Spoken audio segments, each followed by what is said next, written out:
인도불교 다시 보다 이제 마지막 시간입니다. 20번째입니다. 약간 장장 한 2달 걸쳐 갖고 이제 이렇게 지금 시청하신 분들도 계시겠지만은 직접 자리에 현장에 나와서 경청해 주시고 거의 한 90% 이상이 끝까지 다 이렇게 잘 지켜주셨습니다.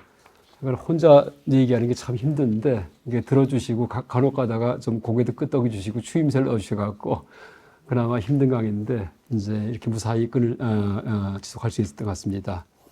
일단 오늘 이제 종합 정리하는 시간인데 아까 지난 시간까지 금강석에 대해서 얘기를 했습니다. 그러니까 인도불교 초기불교부터 시작을 해가지고 이제 이 부파불교, 대승불교, 대승말기, 후기불교 그다음에 이 밀교, 금강석에 이르기까지 전체를 다 훑어봤는데 약간 지금까지 지난 시간까지 강의한 것은 사실 학문적인 강의입니다. 불교학적인.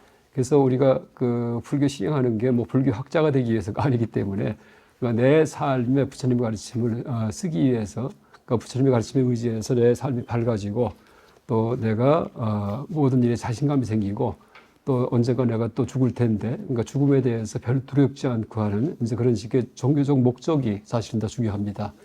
그래서 19번째 강의까지는 그냥 일반 학문적인 관점에서 근본불교, 초기불교가 어떻게 변해왔는지에 대해서 이제 말씀드렸다면은 지금 오늘 마무리하는 시간에서는요, 이런 부처님의 가르침이 나의 삶에 어떻게 쓰일 수 있는지에 대해서, 이제 어떻게 쓰여야 되는지에 대해서 말씀드리겠습니다. 그런데 이제 이렇게 종합을 제가 하는 거는 너무나 벅삽니다. 그러니까 불전 가르침이 너무 방대하기 때문에. 근데 부처님의 가르침을 일목요연하게 정리해서 쓸 수 있게 만든 그런 체계가 있습니다. 그게 어디에서 이루어졌냐 하면은 티벳에서 이루어졌습니다. 책이 제목이 뭐냐면은요, 바로 보리도 차제론입니다. 보리도 차제론. 그래서 제가 이번 시간 강의는 인도 불교의 종합적 체계화라는 그런 제목 하에 이 티벳 불교의 보리도 차제론에서 어떻게 종합했는지에 대해서 우리가 신앙과 수용에 쓸 수 있도록 어떻게 종합했는지에 대해서 말씀드리겠습니다. 일단 보리도 차제론, 지금쯤 아는 분은 많이 계시겠지만은 보리도 차제론이 우리나라에 알려지기 시작한 게 초펠 스님께서 티베트 불교 길룩파의 이제 스님이신데 이분이 1990년대 말에 98년 이쯤 해가지고서 이제 한국에 오셨습니다. 그랬다가 99년인가 이쯤 해가지고 이 보리도 차제론을 축약을 한, 요약을 한 책을 내셨습니다. 아주 짤막한 그런 문고판 책인데, 이제 지금은 없어진 출판사지만은 여시암은 출판사라고 있었는데, 깨달음으로 가는 올바른 순서, 깨달음으로 가는 올바른 순서라는 제목으로 해가지고서 작은 책을 냈었는데, 그게 처음 한글로 된 보리도 차제론 소개서였습니다. 그리고 나서 지금까지 계속 여러 가지 책들이 발간됐는데, 그러니까 우리나라에 들어온 지가 지금 한 5, 6년 이 정도 됐습니다. 근데 지금은 아마 불자일 경우에는 다는 아니지만은 한 과반수 이상이 보리도 차제론이 있다는 거에 대해서 아시고 또 가르침에 또 감동 이제 하십니다. 제가 사찰에 가면은요, 초창기에, 제가 불교학 공부하면서 사찰 강의 많이 갔었는데 이 초창기에는 티베트 불교에 대해서 거부감을 갖는 분들이 많이 계셨습니다. 근데 지금은 이 보리도 차제론이 많이 퍼지고 나니까 아주 다들 감동합니다. 그리고 또 하나 어떤 큰 스님 말씀인데 발심했던, 출가할 때 발심했던 그런 마음이 조금 좀 흐려지면은요, 이 보리도 차제론을 다시 보셔야 그러니까 보리도 차제론의 제일 중요한 게 하사도 가장 기초 수행에 대해서 이제 사람 마음이 움직일 수 있도록 그렇게 해놨기 때문에 그래서 약간 실질적으로 나의 마음을 감성을 움직이고 또 내 행동을 변화시키는 이제 그런 힘을 갖는 그 시스템이 바로 보리도 차제론의 시스템이다 이렇게 얘기할 수 있겠습니다. 심지어 출가한 지 몇십 년 된 스님들조차도 초심을 다시 이제 환기하고 싶을 때 그때 이 책을 읽으신다 그렇게 이제 말씀을 이제 하십니다. 일단 이 책의 저자는요, 쫑카파 스님입니다. 쫑카파. 지금부터 한 600년 전에 이제 활동하셨던 이런 분입니다. 그 암도 지방이 유목민 가정에서 탄생했다. 티벳 보면은 암도 지방이 특히 불교 학자 큰 스님이 많이 나온 지방입니다.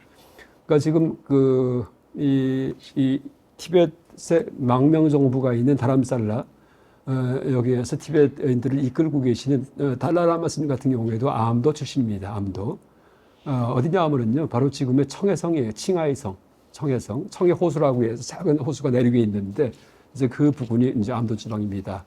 그 다음에 그 라사라고 해서 그 포타라 궁전이 있는 이제 그런 지역은 위 지역인가 이렇게 중심지고요. 그 다음에 또 그 월남 안남 쪽 운남선 쪽 가까운 지역은 여기는 뭐 캄 지방에서 티벳 그 지역이 총 4군데가가 있는데 그 중에 가장 북쪽에 위치한 곳이 암도 지방이다 이렇게 얘기할 수도 있겠습니다.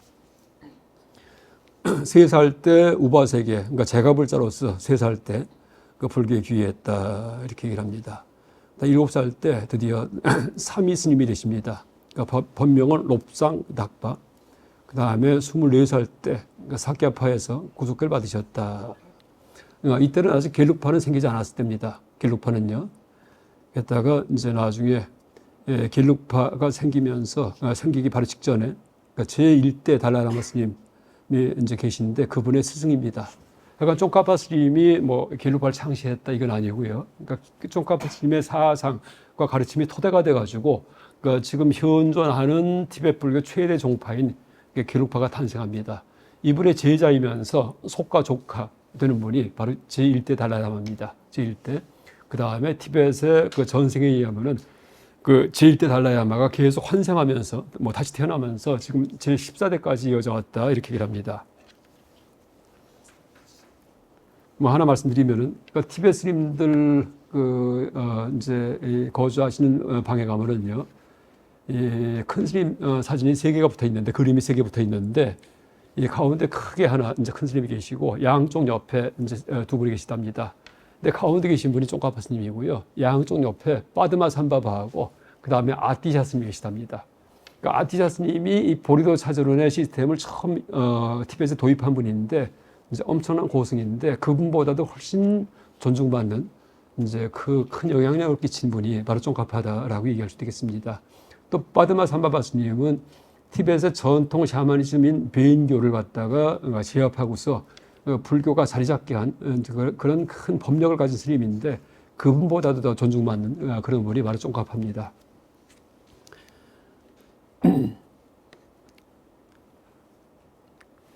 자, 그러면 이제 이분의 보리도 차저론을 한번 보겠습니다. 보리도 차저론의 3사도와 수행 목표라고 제가 이제 해놨습니다. 일단 특징이 뭐냐면은요, 이 불교 수행의 그 단계를 그러니까 셋으로 나누는데 이게 이분이 임의로 하는 게 아니고요. 그러니까 모든 불전의 가르침을 종합을 해가지고 이 부처님의 가르침을 이제 세속적 어떤 복락을 추구하는 길, 세속적으로 향상하는 길을 이제 먼저 하나 제시하고요. 그 다음에 출가 구도자의 길을 갖다가 두 번째로 제시하고, 그러니까 세속의 길과는 좀 다르겠죠. 그 다음에 보살도를 갖다가 제일 마지막에 가장 바람직한 삶의 모습으로 제시하십니다. 그래서 이름을 하사도, 중사도, 상사도라고 이렇게 붙입니다. 근데 그 안에 내용은요, 전체가 다 이 대승과 소승의 경전 안에 들어가 있는 가르침들이 거의 대부분입니다. 약간 이 보리도 차저론, 그러니까 책의 제목은 보리도 차저론인데 이제 종류는 보리도 차저 과학론도 있고요. 이게 가장 먼저 서술된 책입니다. 그러니까 언제 서술됐냐 하면은 1402년인가 서술됩니다. 1402년 네 서술됐는데 그러니까 양이 가장 두껍고요. 그랬다가 이제 그 내용 가운데 그러니까 뒤쪽에 있는 그 불교의 지혜에 해당하는 공의 지혜, 그러니까 중간하게 해당하는 부분을 너무나 난해하기 때문에 많이 생략하고서 좀 이제 짤막한 책을 냅니다. 그게 보리도 차제 양론이라고 해서 이 책도 역시 그 우리말로 번역이 되어 있습니다. 지금 동국대학교 경주 캠퍼스 티벳 대장경 역경원에 계시는 양승규 박사님께서 번역을 해가지고 보리도 차제 양론이라고 여러분 검색하시면은 이제 그런 적당한 길이의 책을 번역판을 구할 수 있습니다. 그 다음에 이제 여기 근거해서 보리도 차제 섭송이라고 해서 이제 아주 너무나 짧게 노래로 만든 그런 책도 있고요. 그래서 이 보리도 찾으러 온 계통의 책은 뭐 지금 그러니까 우리나라 번역도 많고 영어 번역도 뭐 어마어마하게 많습니다. 근데 특징은 그러니까 불교 수행의 길을 이렇게 세 수로 나눴다. 그러니까 하사도, 중사도, 상사도라고 그렇게 구분합니다. 그 윤회 갖고 얘기한다면은요. 불교에서는 이제 우리가 윤회한다라고 얘기합니다. 뭐 불교만이 아니고 인도 내 모든 종교에서 그러니까 유물론을 제외한 모든 인도 종교에서는요. 그러니까 윤회를 당연시합니다. 윤회를. 근데 그 사람이 사는 그 방식이 세 가지가 있어요. 뭐냐면은 그러니까 종교인이 사는 방식이 세 가지가 있습니다. 그러니까 윤회 속에서 향상하는 그런 길이 있고요. 그러니까 윤회 속에서 다시 말해 뭐 우리가 사람으로 살 때 조금 더 나중에 부자가 되고 뭐 집안이 번성하고 그러다가 혹시라도 죽은 다음에 내생에 뭐 인간 중에 굉장히 아주 복락이 많은 복이 많은 그런 인간 태어나는 거 이게 향상입니다. 그러니까 더 나아가서 내 생에 인간이 아니고 그러니까 하늘나라에 천신으로 태어나는 거 이것도 또 복락입니다. 엄청난 이런 게 다 하사도예요. 하여간 뭐 불교에 대한 지식이 있는 분도 아시겠지만은요. 그러니까 불교에서는 하늘나라도 윤회에 속한다고 이렇게 얘기를 합니다. 하늘나라도 이게 무슨 어떤 궁극적 경지가 아니고 언젠가 또 떨어진다라고 얘기합니다. 그래서 하늘나라까지 포함해서 인간계를 포함해서 이제 윤회하면서 보다도 행복한 그런 삶을 추구하는 이제 그런 길을 하사도라고 부릅니다. 그러니까 윤회 속에서 향상하는 거. 근데 이제 하사도 수행을 하다 보니까 윤회 속에서 아무리 향상하더라도요, 상대적인 복락은 반드시 나중에 고통으로 변한다. 모든 게 무상하기 때문에 이걸 절감하게 됩니다. 여러분 이제 상대적인 복락은 그 상태가 그냥 지속되면은요 반드시 고루 변합니다. 그래서 제가 항상 예를 드는 게 우리가 잠을 잘 때 이 잠자리에 누우면은 가장 안락한 그런 자세로 그러니까 이불 위에 눕는데 그러니까 그 자세 그대로 한 30분, 1시간 지나면은요 몸이 베기면서 고통으로 변합니다. 그래서 이제 다시 또 그런 자세를 바꾸고요. 그 바꾼 자세에서 또 안락해지는데 다시 또 그 자세 그대로 다시 고통으로 변합니다. 그래서 하루 종일 이제 밤 내내 잠을 자면서 엎치락뒤치락 하는 이유가 락이 항상 고루 변하기 때문에 엎치락뒤치락 합니다. 또 우리가 살아갈 때도 이제 그건 뭐 똑같습니다. 어떤 락은 좀 오래 가는 것 같지만은 반드시 그 락이 고루 변하고요. 그래서 또 다시 어떤 전환을 시도합니다.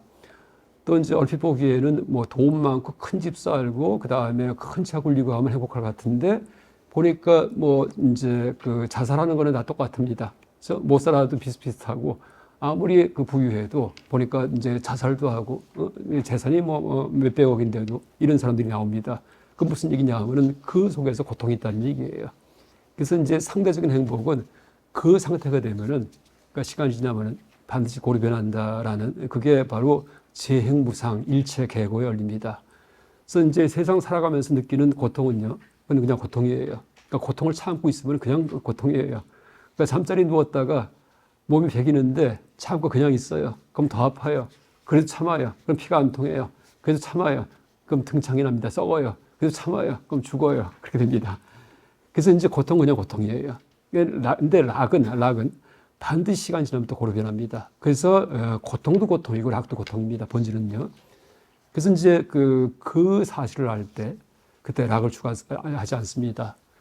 그 다음에 이제 윤회의 세계에서 이제 내 생에 그러니까 하늘나라에 태어난다 하더라도 나중에 태어나고 나면은요, 처음에는 상당히 행복하겠지만은, 그러니까 인간으로 살던 그런 기억이 있기 때문에 그것과 비교해서 참 행복하다라는 마음이 들 수 있겠지만은요, 그 상태에서 한참 지나면은 다시 이제 무의미해집니다. 그래서 이제 락은요, 시간이 지나면은 그냥 무덤덤해지다가 나중에 고루 바뀝니다. 아주 지겨워 죽겠는 그런 상태로 바뀝니다. 그래서 다시 떨어진다라고 얘기를 했겠습니다. 그래서 이제 그렇게 하사도에서 아무리 상대적으로 위로 올라가도 그게 영원하지가 않구나 하는 자각을 할 경우에 우리가 죽을 때 내 생에 그럼 어디 태어나면 좋을까 하고 따져보면은요, 태어날 데가 없습니다. 인간보다 더 비참한 지옥이든지 짐승, 뭐 귀신 같은 경우는 이건 말할 것도 없고요.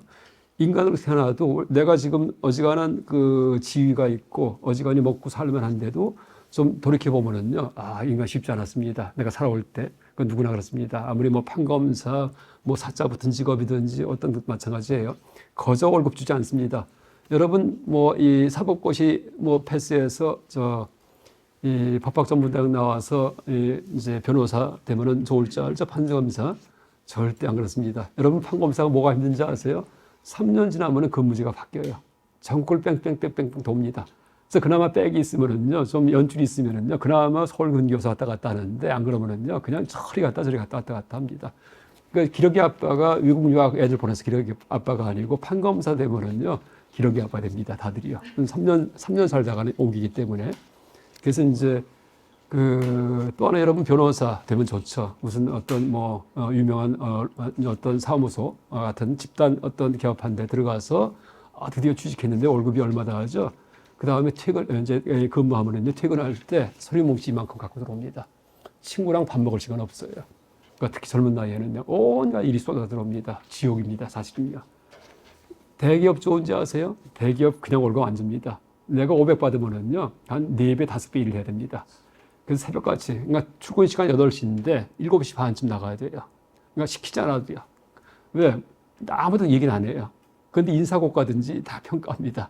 그래서 새벽같이 그냥 전철 시달리면서 나갔다가는 또 나가서는 어떻게 해요? 위에 이제 직급 높은 분들 많이 계시는데, 그런 얘기 하잖아요. 대기업 들어간 다음에 항상 사표 갖고 다닌다는 얘기 하잖아요. 근데 보니까 집안에 그냥 삐약삐약 하는 애들 때문에 참아내지 못하고서 사표를 이러고 다닌다는 얘기를 합니다.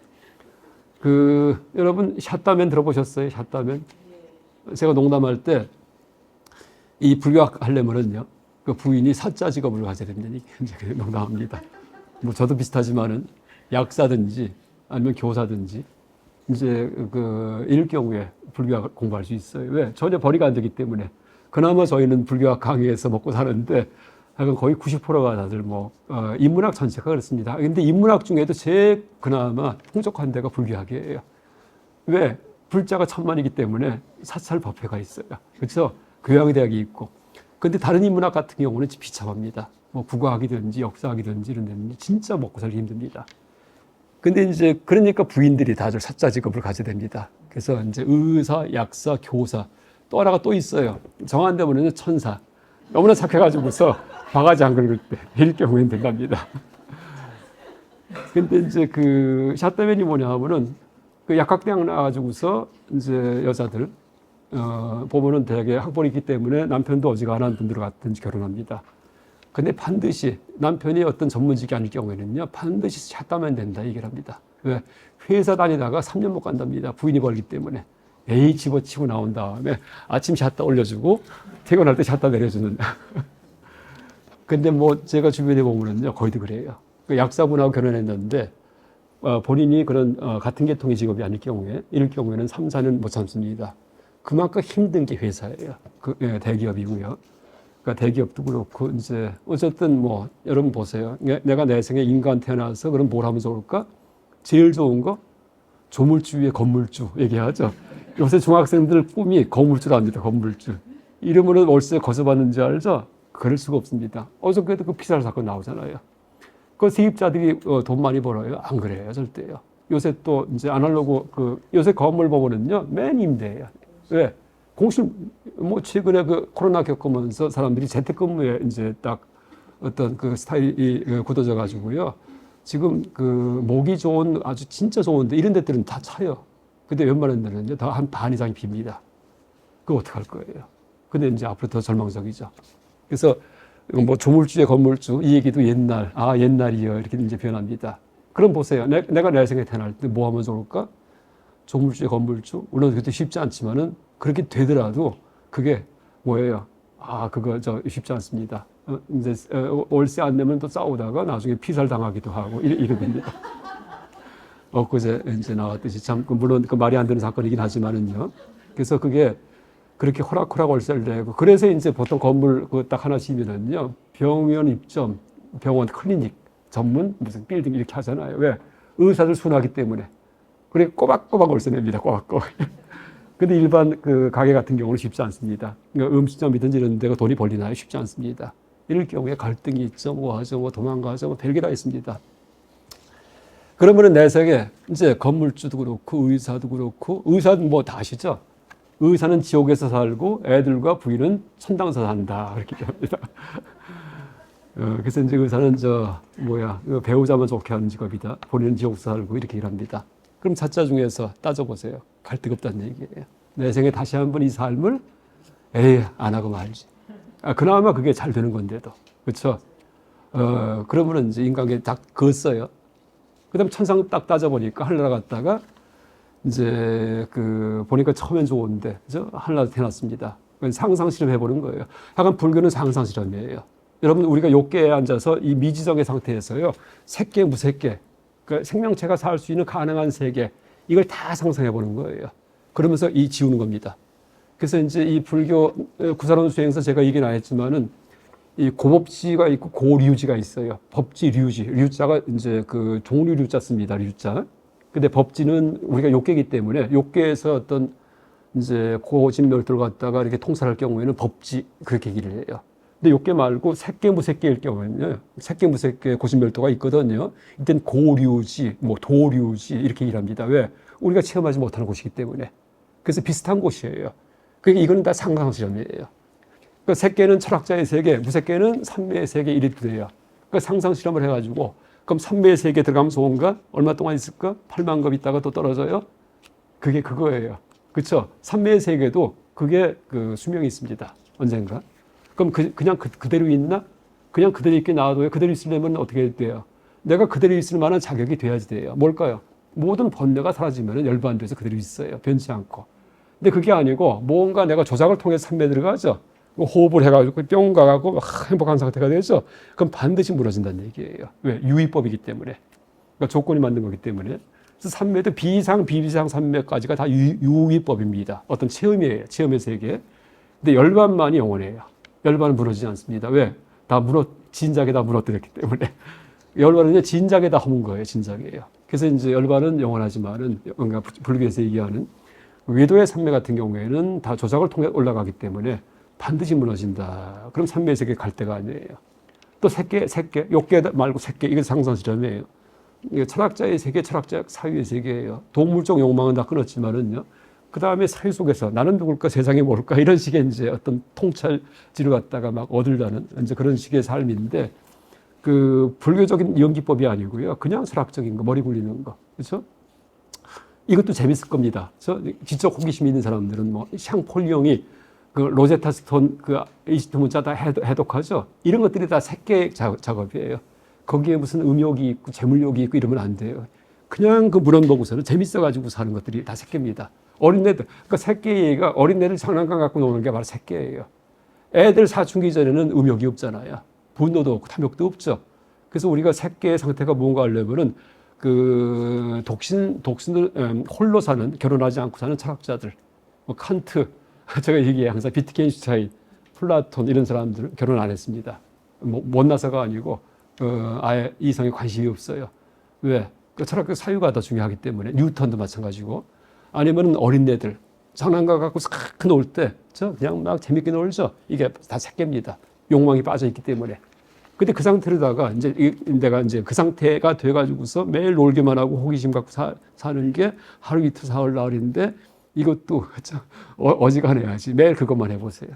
이것도 지겹습니다. 그래서 색계도 수명이 있어요. 욕계는 더하죠. 욕계는 벌써 얘기했기 때문에. 욕계는 이제 동물의 세계인데, 욕망의 세계고, 우리가 다 갖고 있죠. 우리 같은 세계. 탐욕과 분노 싸우고 막, 그쵸?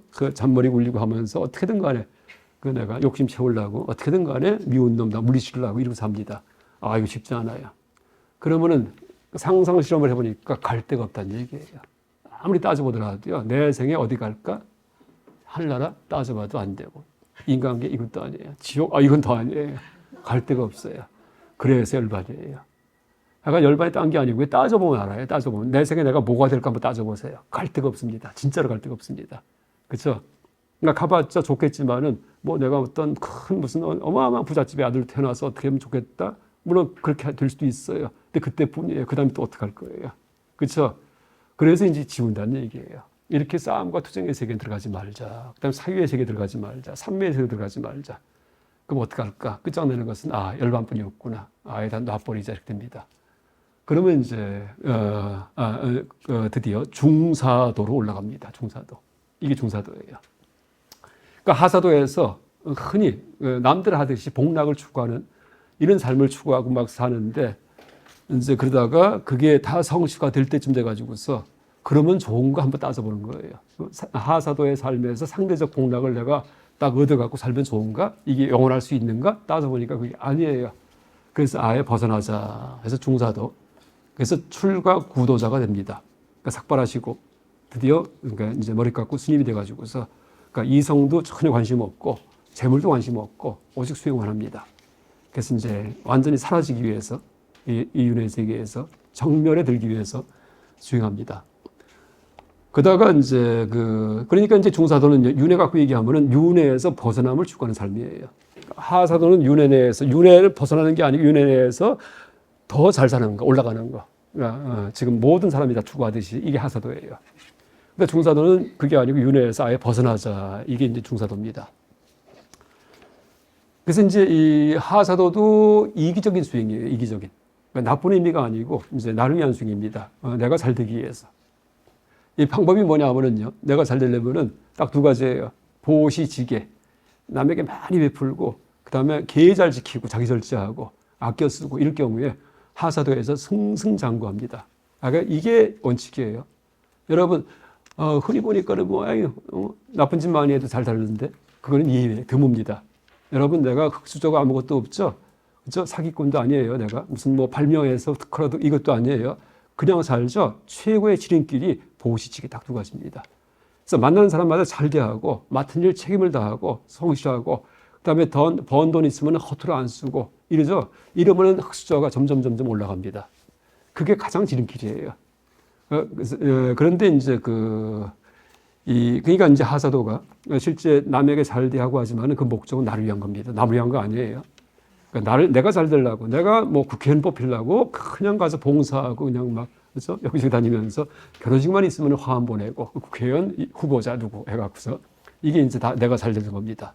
그래서 이기적인 수행의 길인데 그 방법은 뭐예요? 이타의 모습을 보입니다. 나를 위해 갖고서. 이게 하사도입니다. 그 다음에 중사도는 뭐냐 하면은 내가 이제 하사도에서 아무리 잘 돼봤자 이게 전부 다 무상하기 때문에 그로 변하는구나. 그럼 내 생에 하늘나라 인간계조차도 태어날 곳이 아니구나 하고 알 때 벗어나고 싶은 마음이 들어요. 그래서 드디어 번뇌를 다 제거해요. 번뇌를 갖다가. 번뇌가 뭘까요? 지금까지 나한테 행복을 줬던 게 번뇌입니다. 탐욕과 분노 같은 거, 이게 행복을 줬어요. 왜 그럴까요? 탐욕 때문에, 음욕 때문에 섹스를 하고, 먹이 먹으려고 식욕 때문에. 그렇죠? 우리의 행복은 딱 두 가지예요. 사람 살면서. 먹으려고 살고요. 섹스하려고 삽니다. 다들. 딱 두 가지입니다. 근본은요. 그래서 이제 그런데 그게 그냥 안 되기 때문에 돈 벌죠. 재물력. 그건 2차적인 욕망이에요. 돈이 있어야지만 먹이를 구하고, 돈이 있어야지만 배우자가 이제 딱 나중에 결혼까지 꼴이 납니다. 그렇죠? 또 하나, 아니면 또 명예가 있어갖고서 그냥 이름이 날려요. 이러면 이제 어떻게 돼요? 먹이와 섹스가 거저 들어옵니다. 이렇기 때문에 명예욕과 재물욕은 다 2차적인 욕망이에요. 근본은 우리 몸에 뚫려있는 입하고 성이 딱 두 가지입니다. 그러니까 짐승이에요, 그냥. 근데 이제 그걸 다 포장을 해가지고서 이제 안인신용을 하고 살아가는 게 욕의 삶입니다. 그런데 이제 그러니까 그 뿌리에는 번뇌가 있어요, 번뇌가. 번뇌가 욕심과, 음욕과, 재물욕과, 명예욕과, 권력욕과 이런 게 있고, 그다음에 분노. 내가 이걸 얻으려고 하는데, 가지려고 하는 욕심이 있는데 경쟁 상대가 있어요. 이러면 싸웁니다. 그죠? 죽이고 살려고 하면서 이 분노입니다. 그래서 이제 그런 분노와 탐욕 같은 거, 이게 있는 이상은 어떻게 해요? 윤회 세계에서 벗어나지 못해요. 왜? 윤회 세계가 그걸 추구하기 때문에. 그래서 이제 그 분노와 욕심의 뿌리를 갖다 다 뽑아버립니다. 이게 중사도예요. 내 마음속에서 음욕도 다 제거하고, 그 다음에 재물욕도 제거하고, 그 다음 명예욕도 제거하고, 권력욕도 제거하고, 삭발 출가해서 그 누더기 옷을 입고서 하루에 한 끼 먹고서 이러면서 이제 번뇌를 제거합니다. 진짜 진심으로 꿈에서조차도 번뇌가 없게끔 또 화도 내지 않고 이러면서 계지키면서 이게 중사도의 길이에요. 그러니까 중사도는 뭐예요? 이기적인 수행이에요. 나를 위한 겁니다. 남을 위한 게 아니고 내가 해탈하려고. 하사도도 내가 잘 되려고. 그러다가 중사도의 막판까지 가니까 드디어 이제 그 번뇌 뿌리를 갖다 점점점 뽑았습니다. 그 번뇌 뿌리 중에 탐욕과 분노도 있죠. 그렇지만은 근본은 뭐예요? 무명이에요. 내가 있다는 착각, 그러니까 내가 있다는 구심점이 있던 착각을 이래서 잡아 당기고 밀고 했는데 이제 가만히 나를 찾아보니까 내 몸 어디에도 내가 없어요. 다 무상하기 때문에. 또 내 마음에 일어나는 심리 현상 어떤 것도 내가 아니에요. 내가 없구나 하고 압니다. 점점. 그러니까 무하구나 하고 알아요. 그러면 어떻게 돼요? 나중에 이제 점점점 무아를 알기 때문에 이기심이 사라져요. 이러면 자비심이 이제 샘솟습니다. 그러니까 중사도가 실제는 나를 위한 길이었는데요. 막판에 되면서 드디어 남이 눈에 밟힌다는 얘기예요. 그러면서 나는 지금 중사도 수행을 통해서 출가 구도자가 돼가지고 해탈 열반이 멀지 않은데 보니까는 옆에 생명체가 다들 저 어리석어가지고서 그냥 번뇌 속에서 번뇌를 추구하고 살아요. 그러니까 탐욕과 분노 같은 걸 추구하고 삽니다. 이거 안 되겠구나. 그냥 갔다가는 내가 그냥 떠났다가는 전부 다 지옥 고생할 텐데 제도해야 되겠다 하는 마음이 듭니다. 이때 드디어 상사도 보살도로 올라갑니다. 보살도. 그래서 이제 이때부터가 이타적인 수행의 시작이에요. 비로소. 그래서 이제 이타적인 수행은요, 뭐냐면은 중사도 수행을 통해서 아란이 돼가지고서 당장 나를 위해 갖고 내가 이제 다시는 이 생명의 세계에 들어오지 않을 그런 능력이 생길 직전이었는데 그걸 딱 포기하고서 이걸 버리고서 그냥 생명의 세계에 머물면서 남을 위해 사는 겁니다. 남을 위해서. 그래서 내가 나중에 부처가 돼가지고 성불해 갖고 남들을 다 이 세계에서 벗어나게 하려고 그런 가르침을 주기 위해 수행하는 게 그게 바로 보살도 상사도입니다. 그래서 이제 많은 사람을 더 제도하려면은 일단 내가 나중에 부처가 됐을 때 내 말을 듣고 내가 깨달았을 때 내 말을 듣고 따라줄 사람이 많아지대요. 그러려면 어떻게 돼요? 그냥 뭐 나를 따르라 할 경우에 따라가야 안 그렇죠. 뭐 돈이라도 주고서 따르라 하면 따라갑니다. 먹이라도 주고서 따라가면 따라갑니다. 그렇죠. 뭐 햄버거, 초코파이 같은 거 줘야지만 그에 가지 그냥 안 갑니다. 그러니까 그런 식으로 이제 그 보살도에 남을 위해 삽니다. 얼마 동안 사마승기 100급 동안. 그래서 이제 나한테 신세지고 나한테 이제 도움받은 그런 생명체가 숫자가 엄청나게 많이 생기게끔 만드는 거예요. 이따가 사마승기 100급쯤 나오면은 이제 뭐 엄청난 생명체가 나한테 도움받았습니다. 그러니까 그때 사마승기 100급 이후에 그때 딱 깨달아요. 드디어 지적으로다가. 그래서 부처가 돼요. 그 다음에 법을 설하기 시작을 해요. 그럼 그때 전생에 도움받았던 모든 생명체가 다 나를 따릅니다. 내가 무슨 말을 하더라도요. 그냥 들어주는 치를 해요. 이러다 보니까 제도가 된다는 얘기입니다. 그래서 보살도에서 이제 보살도가 상사도인데 이때는 윤회 내에 들어와서 남을 위해 사는 겁니다. 언제까지? 성불할 때까지. 왜? 오빠 부대 만들기 위해서. 그래서 나를 따르는 사람들 많이 만들기 위해서. 그래서 이제 그런 복을 많이 베풉니다. 그러다가 끝에 가서 청정년 마지막에 이제 이게 바로 공성에 대한 통찰, 이게 바로 깨달음입니다. 청정년이. 그러니까 청정하다, 깨끗하다, 견해가 깨끗해진다. 뭐예요? 모든 분별이 씻어진다라는 뜻입니다. 그래서 이 용어는 청정견이지만 그 의미는 이 공에 대한 통찰, 공에 대한 직관, 완성해도 됩니다. 아니면은 사성제에서 고진멸도, 멸성제에 체득해도 되고요. 12연기에서 무형이멸함의 행이멸하고 하는 환멸문, 12연기의 12가지 지분이 다 무너지는 이제 그런 게 다 청정한 겁니다. 아까 불교의 지혜는요, 해체의 지혜예요. 다 사라지는 거. 그래서 대승 반야공자상이 이제 반야경에서 새롭게 나온 것 같이 보이긴 하지만은요, 이게 실제 고진멸도 사성제의 멸성제의 다름 아니다라고 봐도 됩니다. 다 무너진 거기 때문에.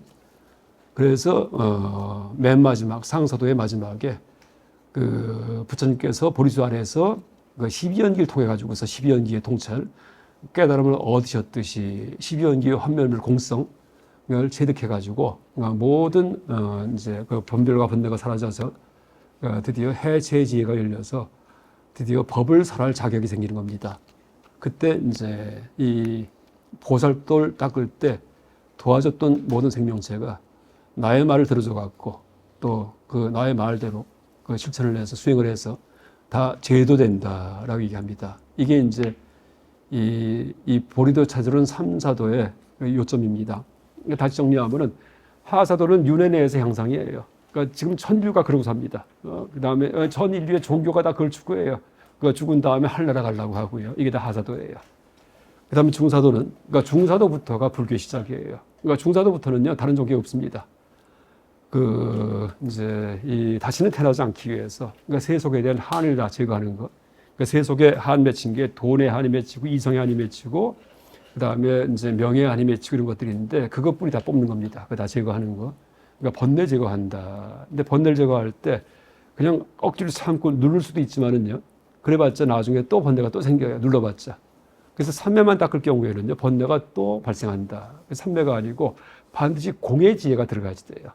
그래서 무아를 할 경우에 무아, 자아가 없다, 아가 공하다 할 경우에 그때는 잡아 끌려도 구심점이 사라졌기 때문에 신심 탈락, 몸과 마음이 다 떨어져 나갔기 때문에 내가 없습니다. 이러니까는 잡아 끌 것도 없고 밀 것도 없어요.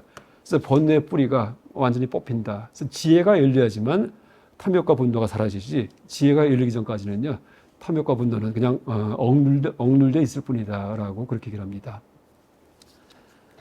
그래서 이제 이 중사도는 내 생에 태어나지 않는 거, 이것도 나를 위한 거, 그다음에 상사도는 비로소 이제 남을 위해 가지고서 이게 보살도로 사는 그런 삶입니다. 그다음에 조금 더 이제 정리하면은요, 그러니까 하사도에서 키워주는 심성은 종교심과 도덕성이에요. 이 얘기는 나중에 다시 한번 제가 하겠습니다. 내용을 이제 상세히 설명하면서. 자, 이제 보겠습니다. 네, 됐습니다.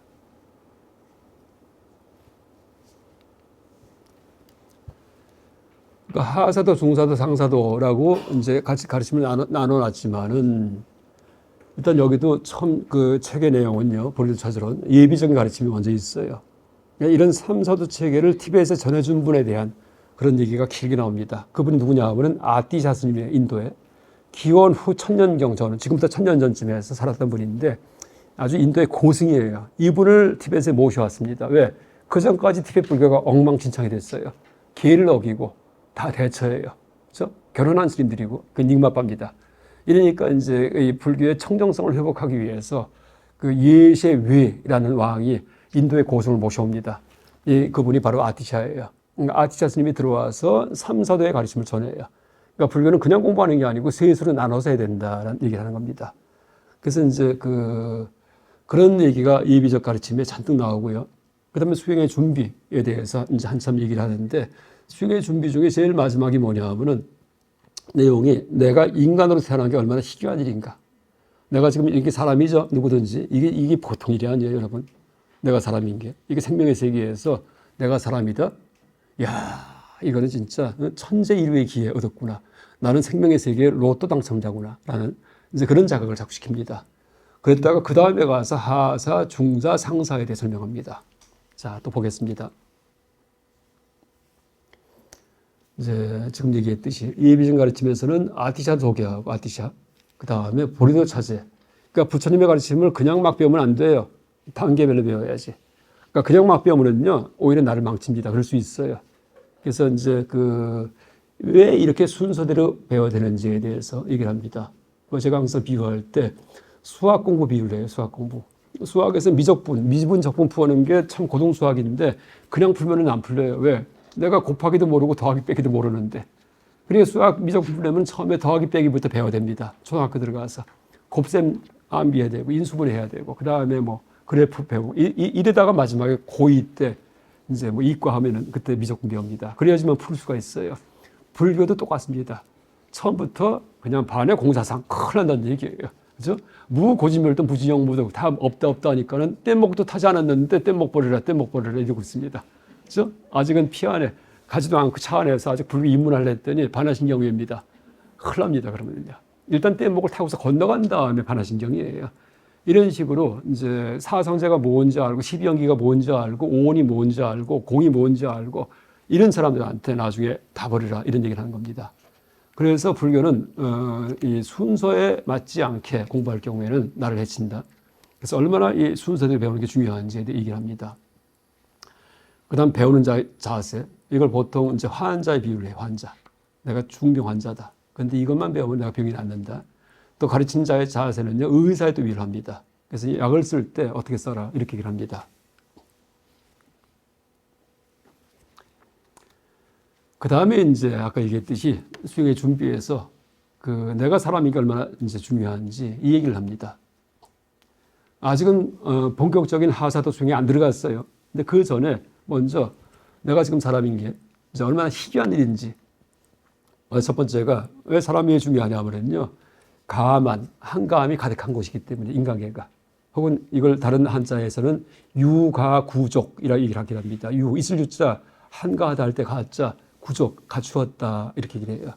왜냐하면요, 사람 말고 그러니까 사막도 같은 경우에 지옥 중생 같은 경우에는 물론 상상이지만은 그냥 고통받기 힘들어 갖고서는 공부를 못 합니다. 그래서 한감이 없어요, 지옥에서는요. 그다음에 아기 같은 경우도 배가 고프기 때문에 한감이 없어요. 여러분 배고플 때 공부가 눈에 들어와요? 안 들어오죠. 그러니까 먹을 것부터 먹어야죠. 그러니까 그런 얘기입니다. 그다음에 축생 같은 경우에도 겉보기에는 축생, 짐승이 행복해 보일 수도 있는데 다 착각이에요.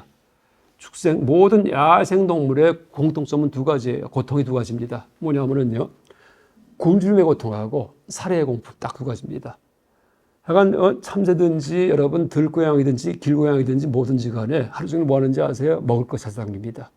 먹을 게 쌓이지가 않기 때문에 항상 먹을 게 어디 없나 하고 다녀요. 그 다음에 그것도 이제 이제 그게 이제 이 모든 야생 동물의 공통점이 하여간 먹을 게 없어요. 그러니까 다시 말해 찢어지게 가난합니다. 그거는 그 길고양이, 참새만 그런 게 아니고 사자도 마찬가지예요. 사자도 새벽에 아침에 자다가 일어났는데 보니까 고기가 냉장고에 딱 꽉 쌓여 있고 그러지 않습니다. 그래서 아무것도 없어요. 그럼 또 먹이 잡으려고 나가야 돼요. 그나마 얼룩말 먹으려다가 뒷발에 채워갖고서 그냥 불구가 되기도 하고, 여러분 뭐 동물의 세계 가끔 봤잖아요.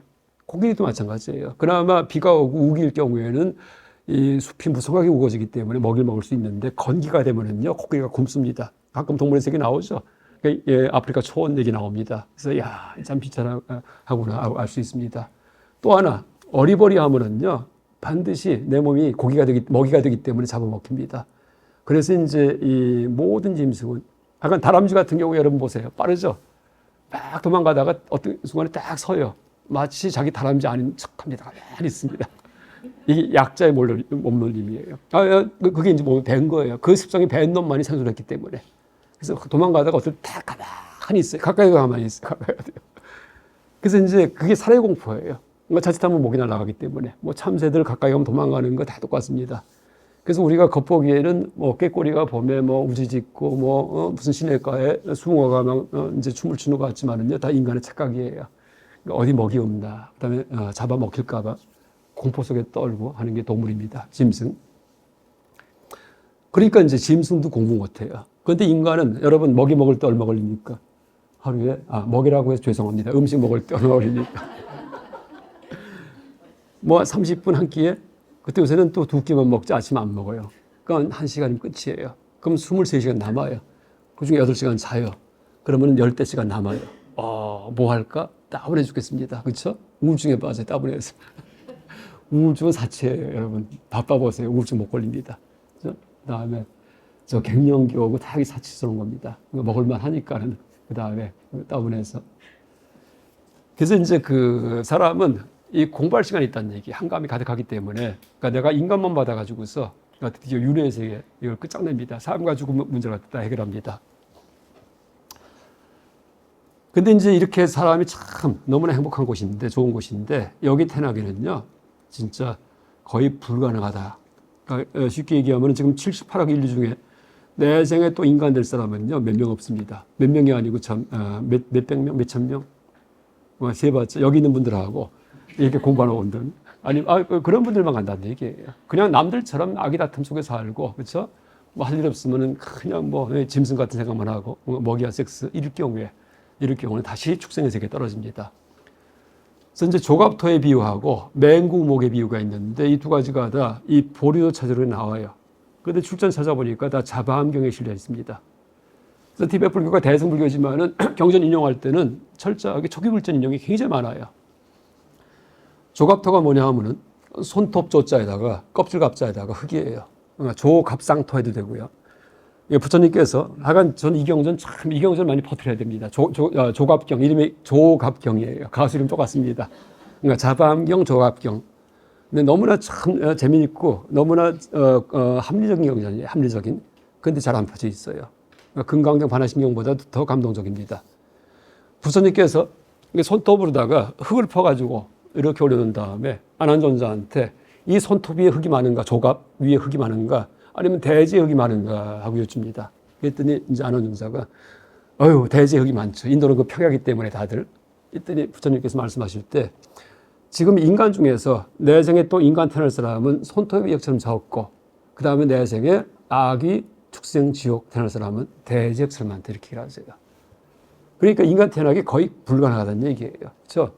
근데 조갑경에 그 경만 나오는 게 아니고 그 경만 있는 게 아니고요. 그 눈에 보이는 생명은 생명 모든 중생 가운데 우리 눈에 보이는 생명은 손톱의 흙처럼 적고 눈에 보이지 않는 생명은 대지 흙처럼 많다. 중생 무변소가 온다 할 때 중생의 숫자가 그렇게 많다는 얘기입니다. 여러분 간혹 가다가 이제 맑은 날 보면은요 진짜 조그만 벌레 있어요. 보지도 못했던 건데 평생 이런 게 무지 많습니다. 그러니까 집안에 무슨 화분 같은 데 보면은요 한 번도 보도 듣도 못했던 벌레도 많아요. 그러니까 그런 거 얘기하시는 겁니다. 또 하나가 그 이제 생명체 가운데 그 부모의 보호를 받는 부모가 있는 줄 아는 그렇게 나옵니다. 경전 문구에. 그러니까 자기 부모가 있는 줄 아는 생명은 손톱의 흙처럼 적고 부모가 있는 줄 모르는 생명은 대지 흙처럼 많다 이렇게 합니다. 우리는 부모가 있는 줄 알아요. 내가 고아라고 하더라도 어머니 아버지가 나를 낳겠구나 하고 알죠. 그렇죠? 근데 부모가 있는 줄 안다는 얘기는 무슨 얘기예요? 어릴 때 부모의 보호를 받았다는 얘기예요. 그렇죠? 포식자가 왔을 때 부모가 물리쳤다는 얘기입니다. 그러니까 부모가 있는 줄 아는 생명은 누굴까요? 인간, 또 하나가 강아지, 쥐새끼, 포유류가 다 그래요. 포유류들. 젖벌이들, 젖을모가 되기 때문에 또 하나 새들, 조류. 딱 두 가지입니다. 그러니까 생명, 뭐 파충류, 어류 전부 다 부모가 있는지 몰라요. 명태 새끼가 태어났는데 우리 아버지가 명태인지 모릅니다. 왜? 그냥 알이 여러분 그 명란젓 보세요. 알이 무지무지 많죠. 그거 수정란 그냥 딱 싸우고서 가버립니다. 다 부화돼서 나중에 다 나와요. 나오죠. 그럼 뭐가 몰려와요. 그 다음에 다 잡아먹히죠. 그렇죠? 그 중에 한 마리만 살아남아도요. 그 아빠는 번전치기 한 겁니다. 생에서. 한 마리만 살아남아도 한 마리도 못 산다는 얘기 다 잡아먹힙니다. 그러니까 이제 그 한 마리라도 그러니까 약자일 경우는요. 그래서 알을 많이 낳아요. 나비, 뭐 곤충들, 뭐 메뚜기 다 알 많이 낳죠. 왜? 약자기 때문에. 물고기 마찬가지입니다. 그래서 이제 그 올챙이도 보면은요. 자기 아버지가 개울인지 모릅니다. 왜? 태어나 보니까는 자기 혼자예요. 그래서 이제 부모의 보호를 받지 못하는 생명은 대지의 흙처럼 많고 부모의 보호를 받는 생명은 그 손톱의 흙처럼 적다. 이런 식으로 한 몇 가지 테마에 걸쳐가지고서 부처님께서 얘기하십니다. 그 중에 하나가 내 생에 인간 태어난 생명은, 내 생에 인간 이상으로 태어난 인간은 거의 없다. 이런 얘기를 하세요. 약간 여러분, 우리가 잘못된 유행가가 돌아가지고서 그 환생에 대해서 착각을 합니다. 환생에 대해서. 뭘까요? 하수영이 부른 거. 아내에게 바치는 노래. 나는 다시 태어나도 당신만을 사랑하리라. 인간으로 못 태어날 텐데. 그러니까 그 착각을 다 해요. 이게 여러분 그 환생에 대한 또 그런 그 넷플릭스 영화 같은 게 많죠. 인간이 또 인간 태어나는 거. 다가 허구입니다.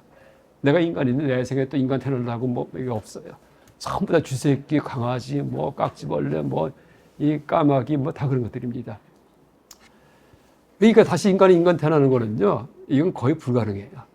그리고 이제 뭐냐면은 경전 중에 지금 맹구목의 비유예요. 그러니까 자바암경의 비유인데, 이제 어떻게 나오냐 하면은 눈먼 거북이가 약간 판자, 그러니까 눈먼 거북이가 그러니까 나중에 이제 말급 시대에 온 지구가 다 물로 변했을 때, 그러니까 태평양 같은 엄청난 바다에 그 몸이 큰 거북이가 한 마리가 사는데, 바다 거북이 사는데, 그 몸이 크기 때문에 숨을 쉴 때 올라오시는데 100년에 한 번씩 올라오신다 이렇게 되어 있습니다. 100년에 한 번씩. 100년 동안은 잠수했다가 한 번 올라와요. 근데 눈을 뜬 게 아니고 눈이 없습니다. 눈을 멀었어요. 근데 나무 판자 하나가 이제 그 바다 위에서 떠가는데 가운데 구멍이 뚫렸답니다. 딱 하나가. 근데 그게 이제 풍랑이 심해갖고 왔다 갔다 한대요. 호주 앞바다에 있다가 일본 앞바다로 갔다가 LA 앞바다로 왔다 갔다 해요. 근데 눈먼 거북이가 100년에 한 번 올라와서 우연히 숨 쉬려고 했더니 바로 그때 그 나무 판자가 있어서 거기 목이 껴요. 이렇게 해요. 그 얘기 묘사가 돼 있어요. 석가모니 부처님 가르침이에요. 이건 대승절 신화 아니에요. 근데 그게 그 눈먼 거북이가 나무 판자를 만나기가 쉽겠느냐 어렵겠느냐 했더니 어렵습니다. 세존이시여 이렇게 나옵니다. 근데 부처님 말씀이 그나마 이제 이 거북이는 언젠가는 나무 판자를 만나리라. 언젠가는 그 말도 나와요. 근데 인간이 내 생에 또 인간 태어난 것은 그보다 더 힘들다 이렇게 나옵니다. 똑같다가 아니에요. 여러분 지금 인간이에요. 그런데 점 시작이 원래 이러지 않았어요. 처음에 뭐였어요? 점이에요. 점. 뭐예요? 수정란. 엄마 뱃속에 딱 점. 그렇죠? 만약에 환생한다면 또 그 점 돼야지. 여러분 돌아가신 다음에 점 돼야지 이렇게 됩니다. 점 돼야지. 근데 인간점이 돼야 되는데 그 지금은 우리 모습하고 강아지하고 그다음 독수리하고 모양이 다 달라요. 근데 점은요 다 똑같아요. 여러분 나중에 구별할 수 있겠어요? 이거 인간점이구나. 지금도 구별 못하는데 나중에 귀신에 어떻게 구별합니까? 귀신은 현미경도 없는데 못 구별합니다. 근데 그게 어떻게 깔려 있냐면 저 하늘 별처럼 깔려 있다는 얘기예요. 내 생에. 만약에 상상 실험이에요. 내 생에 내가 또 태어났는데 그럼 인간한테 가면 되지. 여러분 지금 우리가 옷을 입고 있기 때문에 인간이죠. 우리하고 침팬지하고 비슷하죠. 오랑우탄 좀 비슷하죠. 별 차이 없다는 얘기예요. 고릴라 조금 점점 달라질 뿐이지 어디까지 경계 짓는지 모른다는 얘기예요. 그러니까 또 태어나려면은요, 이제 이 경에 의하면은 그 부모가 서로 섹스를 할 때 그때 그 마치 이제 가임기예요. 어머니가 그러니까 이제 배란이 돼가지고서 그때 정자가 결합이 돼요. 그러니까 정혈 이렇게 표현돼 있어요. 그러니까 석가모니 부처님 가르침에 초기 불전에 그 아버지의 정과 어머니의 혈이 결합이 됐을 때 그때 내가 마침 귀신이 와서 붙으면 돼요. 이러면 이제 그 자궁 속에서 커나간답니다. 근데 정혈 그다음에 그걸 간다르바 이렇게 얘기해요. 그러니까 중화암경에 나온 얘기예요. 이게 나중에 조작 절대 아니에요. 하여간 최근에 12연기가 무슨 태생학적 해석이 잘못되었다. 이거 암경 안 본 분들 얘기입니다. 암니까에 다 나와요. 12연기 철저하게 그 임신 과정에 대한 얘기예요. 그래서 이제 그 초기 불전 얘기입니다. 그때 이제 그러니까 우리가 이제 내 생에 또 태어나려면 만약에 인간 태어나려면은 누군가 젊은 남녀가 섹스하는데 마침 임신이 돼야지 돼요. 그러니까 수정란이 있어야지 돼요. 거기 내 귀신이 가서 붙어야 돼요. 또 그런 묘사가 구사론에 되어 있습니다. 구사론 보면은요. 그 정과 혈이 생겼을 때 남녀가 교접을 할 때 그때 귀신이 갑자기 음심이 나요. 왜? 저 여인이 너무나 마음에 들어갔고 이러면 같이 오버랩 섹스한답니다. 그다음 그 여인이 아들이 돼버려요. 또 거꾸로 또 귀신이 보니까 이 총각이 너무나 잘생겼어요. 멋져요. 그럼 또 오버랩이 돼요. 그럼 그 여인의 딸이 된다 이렇게 합니다. 그래서 딸일 경우에는 어머니를 향해서 어머니한테 등을 향해서 이렇게 자궁에 들어앉고 귀신이 그러니까 아비달마 구사론 얘기예요. 제가 지은 얘기 아니에요. 그다음 아들일 경우에는 어머니를 향해 가지고서 마주보고서 자궁에 앉는다 이렇게 써 있습니다. 하여간 내 생에 윤회 또 인간 하려면요 그거 해야 된다는 얘기예요. 그리고 또 하나가 귀신이 약간 항상 하는 얘기지만은 죽은 다음에 어디 가냐 하면은요 전부 다 섹스 구경한답니다. 아니면 먹이 이제 구경하든지. 왜? 그게 근본 욕망이기 때문에. 가장 재밌는 게 섹스이기 때문에. 죽은 다음에 귀신이 무슨 톨스토이 소설을 읽고 앉아갖고 이러지 않는다는 얘기예요. 여러분 여기에서 예를 들어 갖고 스포츠 경기하고 있고 누가 텔레비를 2개를 틀었는데 여기 포르노가 있어요. 그럼 눈이 어디로 갈까요? 스포츠 이렇게 이게 재밌다 할까요? 자꾸 이리로 가죠. 사람 마음이 그렇다는 얘기예요. 음욕이 있고 식욕이 있습니다. 그래서 귀신은 이제 죽은 다음에 이제 그 섹스하는 거 찾아간다. 귀신 많은 데가 망우리 공동묘지도 아니고 낙골당도 아니고 그런 데는 의시시해서 귀신이 안 가요. 왜? 우리가 귀신 되는데 여러분 그런 데 갈 분 손 들어보세요. 내가 귀신 되면은 망우리가 있어야지 이럴 사람 없다는 얘기예요. 여러분 귀신 제일 없는 데가 망우리, 낙골당 이런 데예요. 왜? 무섭기 때문에 안 갑니다. 어디가 있냐 하면 전부 다 라브 호텔, 신혼여행지 구경하려고 간답니다. 그래서 바글바글 하답니다. 그래서 제가 항상 강의할 때 이 부부 잠자리 하실 때 그때 머리도 잘 빗고 이렇게 해서 이제 다 보고 계시기 때문에 안 그러면은요 저 그냥 머리도 흩어지고 막 이렇게 이제 그렇답니다. 어쨌든 간에 그게 구사론에 대한 묘사예요. 아까 티벳 불교 다 그렇게 얘기를 해요. 귀신이 이제 섹스하고 보고 있다가 들어간다고 얘기를 합니다. 그래서 이제 그런데 마치 수정란이 생겨가지고서 내가 딱 가임돼 갖고 이제 커나가요. 그랬더니 웬걸 원치 않는 임신했을 때 버리죠. 낙태시킵니다. 또 하나가 보니까는 어머니가 여자가 이제 그 배란기가 돼 갖고서 드디어 내가 이제 환생할 수 있겠다 했는데 보니까는 피임을 하고 앉았어요. 남자가요. 이러면 또 안 됩니다. 그리고 요새는요 더 힘들어요. 특히 한국에 태어나긴 더 힘들어요. 출산율이 세계 최저이기 때문에. 그렇죠? 그러니까 꿈도 꾸지 말란 얘기예요. 내 생에 또 인간 그냥 확률적으로 보더라도요 이건 아닙니다. 그러니까 지금 내가 숨 끊어지기 전이기 때문에 빨리 해결해야지 생명의 세계의 문제점을 끝장을 내야지 그냥 어리버리하다가 그냥 나중에 그냥 죽어버리죠. 그러면 또 수백억 년 동안 그냥 쥐새끼 강아지 그다음에 물개 이런 것들 이러다가는 또 확률적으로 그렇다는 얘기입니다. 아까 조기 불전이든지 부처님 가르친 가운데 신화적인 게 많아요. 미간에서 광명이 나와서 어쨌다든지 하늘나라 갔다든지. 근데 이제 그것은 우리가 확인할 수 없기 때문에 좀 그래요. 근데 이제 지금 이 내 생에 또 인간 태어나기 힘들다는 이 가르침은요, 그냥 수학적 지식, 생물학적 지식만 조금 동원하면은 가장 합리적인 얘기예요. 신화도 아니고 믿음도 아니고 아, 진짜 그렇겠구나. 내가 내 생에 또 점이 돼? 어떤 점 찾아가? 아, 이건 아니구나. 이렇게 됩니다. 그래서 지금 내가 인간인 게 진짜 세 끼 밥 그냥 찬물에 찬밥 말아 먹고 그다음에 김치 한 조각 반찬해도요. 이거는 동물 짐승보다 너무나 행복한 거고 왜? 밥이 있기 때문에 굶지 않거든요. 그렇죠? 또 나가 사람이기 때문에 잡아먹히질 않아요. 내가 나갈 때 여러분 누가 나 잡아먹을까 봐 막 두려워요. 아기만 낳았다 하면 전부 다 인큐베이터 들어가니까는 홀랑홀랑 누가 삶아 먹어요? 안 그래요. 근데 이 닭은요, 애만 낳으면 삶아 먹어요. 애만 낳으면요. 이게 생명의 세계의 아주 비극입니다. 우리가 인간이니까 최상위 포식자이기 때문에 진짜 호의호식하고 남의 생명의 고통에 이제 을 딛고서 누리는 이 짜릿한 행복에 대해서 모릅니다.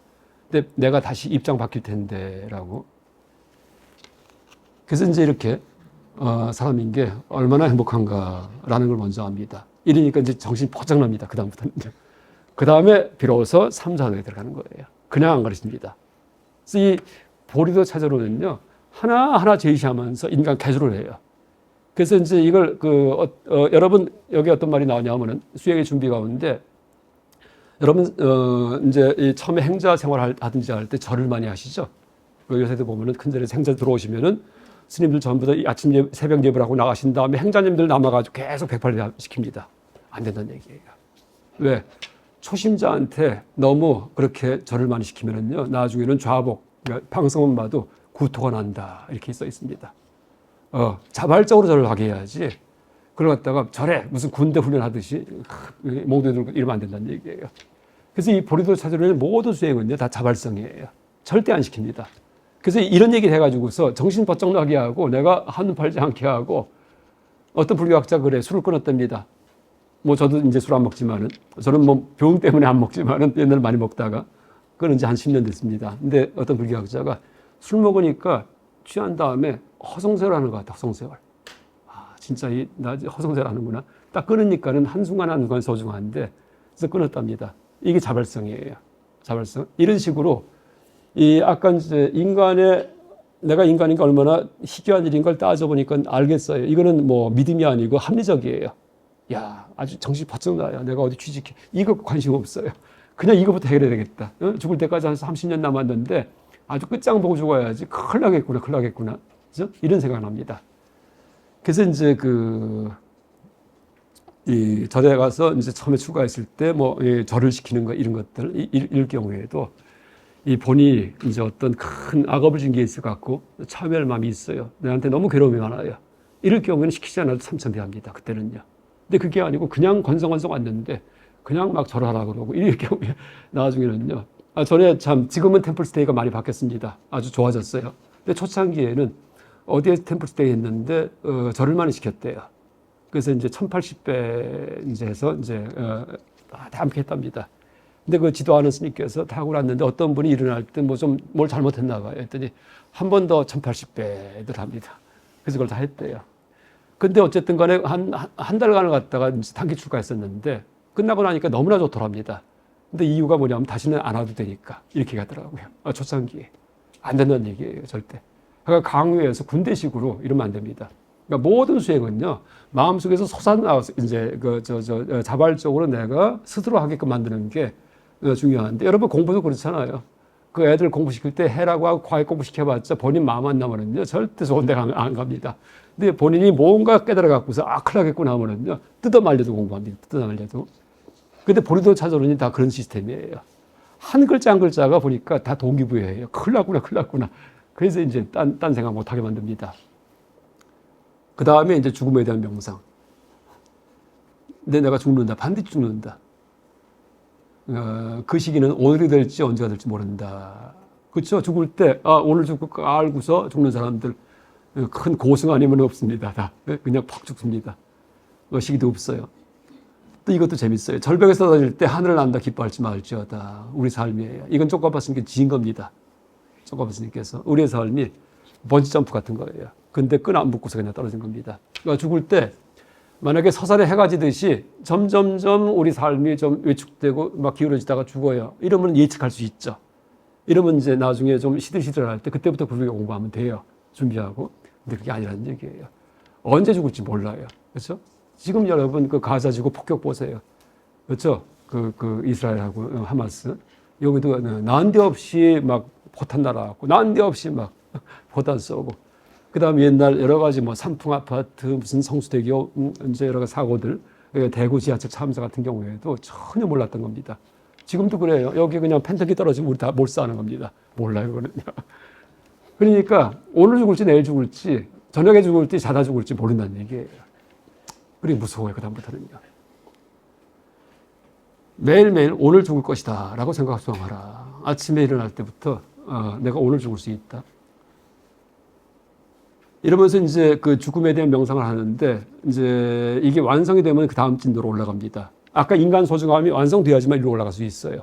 더하기 빼기가 통달돼야지만 곱하기 하죠. 똑같아요. 앞에 게 통달 안 되죠. 그럼 그 수행에 머물러야지 돼요. 평생을 갖다가. 내가 아직도 죽음에 대해서 명상이 완벽하지 않으면요, 평생 여기 하다 끝납니다. 위에 올라갈 필요 없어요. 그럼 죽음에 대한 명상이 완성되었다는 증거가 뭔지 아세요? 나한테 재물욕이 있나, 명욕이 있나, 이거 보면 돼요. 내가 돈에 대해서 그냥 좀 이게 있죠? 이러면 아직도 안 끝난 거예요. 더 명상해야 돼요. 아직도 뭔가 좀 잘난 척하고 싶죠? 이름 날리고 싶죠? 이러면 아직도 안 끝난 거예요. 그럼 진도 나가지 말라는 얘기예요. 아직도 그게 안 끝났는데 진도 나가죠? 그럼 거꾸로 그 다음 가르침 전체가 다 마구니의 가르침 변한다 이렇게 얘기를 합니다. 전체가 다. 그럼 진도 나가는 건 누가 결정하냐? 자기가 자기 양심에 비춰서 자기 결정합니다. 그 티베트 그 불교, 이 보리도 찾으러 공부한 사람들, 인도에 유학생들 가끔 있습니다. 제자든지 아는 후배든지. 이 공통점이 뭐냐 하면 인도에서 보리도 찾으러 가고 박사학위 받은 다음에 들어온 사람들 여러 명 있어요. 여러 명. 그래서 제가 이제 처음에 많이 만났습니다. 근데 공통점이 뭐냐 하면은요, 학문 활동하다가, 물론 학문 활동 계속 하는 분도 있고, 접기도 해요. 근데 좀 하다가 안 돼서 딱 접어요. 그 다음에 농사져요. 미련이 없어요. 뭐냐 하면은요, 그냥 누추하게 그냥 명예욕 날리려고 학문 활동하는 게 다 이 뭐예요? 잘난 체 하려고 그러는 겁니다. 모든 학자의 공통점이에요. 노벨상 받으려고, 아니면은 잘난 체에서 이름 내려고, 논문 막 해외 저널에 실으려고 이릅니다. 어디 해외 무슨 교환 교수 했다 막 붙이잖아요. 우리도 똑같습니다. 그렇죠? 그러니까 잘난 체 하려고 학문하는 건데 그게 없다는 얘기예요. 명예욕이 없기 때문에. 그래서 이제 이타심, 남을 위하는 거. 그러니까 집에서, 그러니까 공장 들어가서 일을 하든지, 집이 공장인데, 안병남 씨라는 분이 있습니다. 제가 보고서 느낀 거예요. 근데 나중에 또 딴 사람이 또 그래요. 그래서 야, 이 공통점이구나. 안병남 씨 혹시 지금 이 강의 듣나 모르겠네. 제가 감동했던 여자분인데 그냥 딱 좀 활동하시다가 나중에 공장에서 일하세요. 그래서 이제 전혀 뭐 개의치 않고, 집안 조그만 간해공업 같은 겁니다. 아마. 이제 그렇게 얘기 들었습니다. 그래서 이제 나한테 명의욕과 그 다음에 재물욕이 사라졌으면은, 내가 죽음에 대한 명상이 완성되었구나 하고, 그 다음 진도로 올라갑니다. 약간, 또 이제 그때 구절을 보면은요, 모든 농작물 중에서 가을이 결실이 제일이듯이, 여러분 모내기 봄에 했다가 나중에 여름에 뽑아보세요. 아무 쓸데 없죠. 나중에 벼가 열려야지만 돼요. 이게 최고입니다. 그렇듯이 모든 발자국 중에 코끼리 발자국이 제일이듯이 모든 생각들 중에는 죽음과 무상에 대한 생각이 제일이다. 이게 열반경 인용입니다. 틈만 나면은요, 여러분 노는이 염불한다는 얘기 했죠. 이 보리도 찾으러 오면서 노는이 자기의 죽음을 생각하라 이렇게 합니다. 버스 타고 할 일 없죠. 그럼 나는 죽을 것이다 하고 생각하라는 얘기예요. 하루 종일 죽을 것이다. 언제까지? 명예욕과 재물욕이 완전히 사라질 때까지입니다. 그래서 언제까지냐 하면은요, 매일매일 공포심이 들 때까지 하라 이렇게 합니다. 아침에 일어나면 오늘 죽을 수 있지, 밤에 잘 때는요 자다가 죽을 수 있지, 이런 마음이 들 때까지요. 저는 요새 잘 때마다, 요새만이 아니고 자다가 죽을까 항상 고민합니다. 그러니까 심방세동이 부정맥이 있어갖고 잘 때 3군데 장치하고 잡니다. 코에다가 양압기, 바람 넣는 거 끼고요. 왜냐하면 이제 이 수면무호흡증 때문에 심장 나빠지거든요. 그거 쓴 지가 한 4년 됐는데 양압기라는 게 있어요. 바람 불어서 넣어주는 거, 그 최고입니다. 그러니까 하나 얘기하면, 제가 왜 그걸 이제 썼냐 하면은, 눈이 자꾸 뻘겋게 충혈이 돼요. 언제? 아침에 일어나버리거든요. 여기 피가 터져 있어요. pit줄이. 이상하다, 아침에. 근데 안고 가면은, 부비지 말라고 안과에서가 자꾸 막 야단쳐요. 한 번도 부빈 적도 없는데. 근데 또, 그럼 약 넣었다가는 보름 있으면 없어졌다가 한 달 전에 또 터져요. 근데 그게 계속 그래요. 그러다가 하루는 딱 보니까 터진 게 아니고 시꺼매요, 눈이요. 너무 많이 터져갖고. 안 되겠구나 해서 결막가출을 찾아보니까 수면 중 혈압 상승. 혈압이 상승해요. 수면 중에 산소가 부족하면은, 왜? 무호흡 때문에. 코 골다가 가만히 있죠.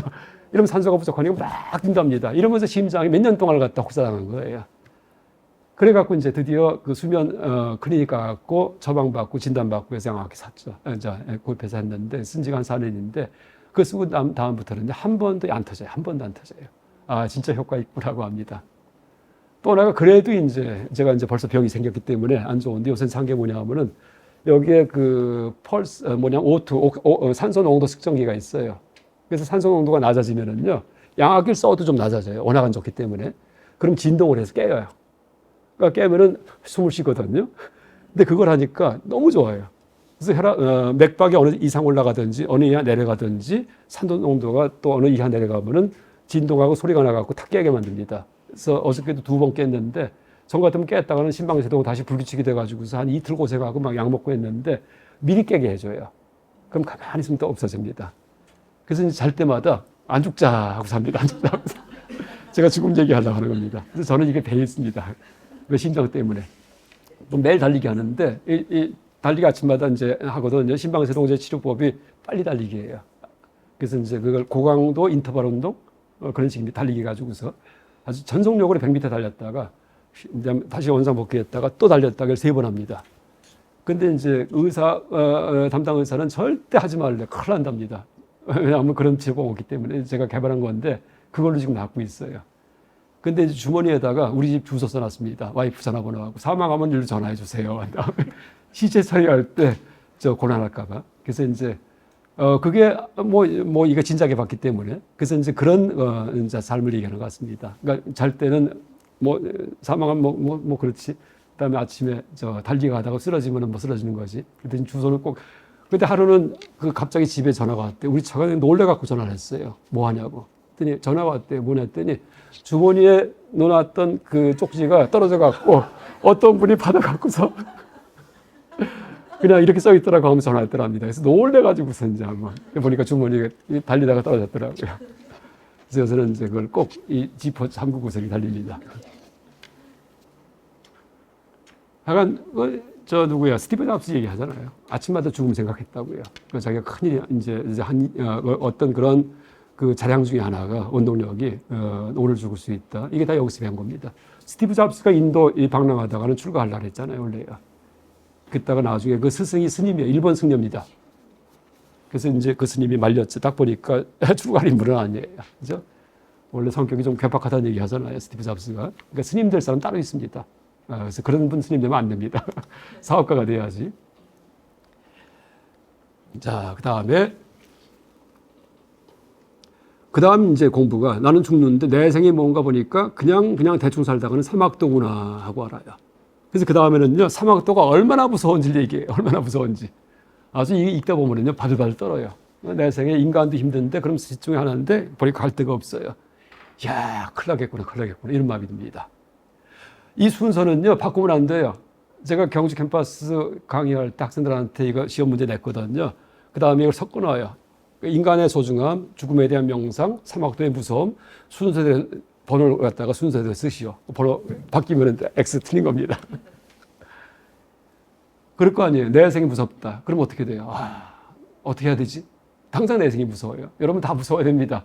그때 살려주세요 해요. 누구한테? 부처님. 그 다음이 삼기유입니다. 그 다음 이제 보겠습니다. 드디어 삼기유가 이때 시작이에요. 아직은 불자가 아니에요. 아직은요. 그 다음에 살려주세요. 어떻게 하면 될까요? 해서 불교의 기유가 시작이 됩니다. 앞에 그 인간의 소중함, 그 다음에 죽음의 공포, 그 다음에 사막도의 무서움, 이거 없이 삼기해야죠. 이런 불자가 아니에요. 그냥 동아리 모임, 심심하니까 보니까 퇴직한 다음에 아니면은 애들 다 이제 출가시킨 다음에 할 일이 없어요. 라이온스 클럽을 갈까 아니면은 어디 불교 법회 가입을 할까 이렇게 오는 겁니다. 친구 만나려고. 이게 불교랑 무관합니다. 그러니까 앞에 3가지 수행이 돼야지만이 도대체 내가 그럼 어떻게 살아야지만 내 생에 그런 험한 꼴 안 당할까 이런 마음이 진정을 한다 얘기합니다. 이때 삼기유입니다. 그럼 삼기유에 있을 때 당장 뭘 가르치냐 하면요. 무슨 사성제, 그 다음에 팔정도, 무슨 공반야 이거 가르치지 않아요. 당장 발등에 불부터 끄는 걸 가르쳐요. 내 생에 험한 데 안 걸리면 어떻게 하면 될 거예요? 착하게 살자. 이렇게 됩니다. 네, 선하게 살아야지만 제가 항상 얘기하잖아요. 선하게 살아야지만 선하다는 얘기는 사회성 있는 동물로 태어난다는 얘기입니다. 사회성.